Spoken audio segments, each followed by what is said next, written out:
caracteristice are uleiul de mașină. La 20 de minute deja face zgomot. Hai să vedem și ce uzură are. Acum îi punem tratament peste.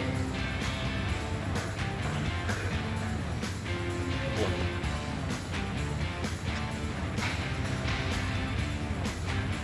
Pus niște tratament. Să învârtim și bila ca să vedem și diferența.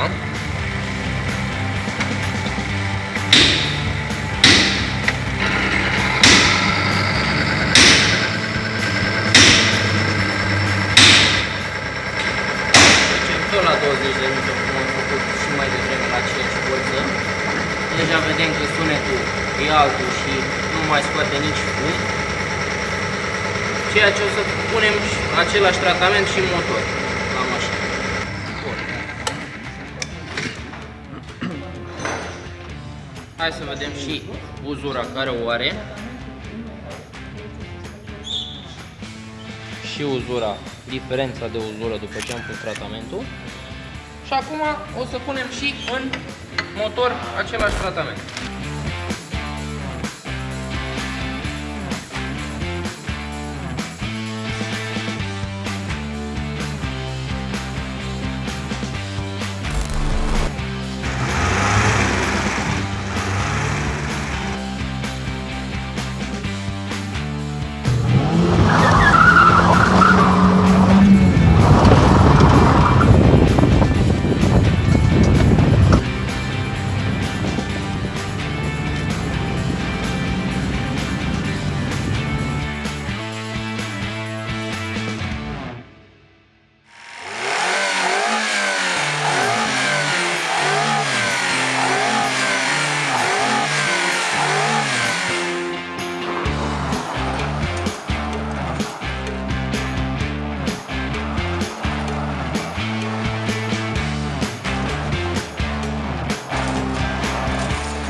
Observăm înainte uzura cu ulei simplu, uzura cu tratament și acum o să o punem pe o față nouă să vedem ce uzură va avea după ce am mers cu mașina, cu uleiul și cu tratamentul nou.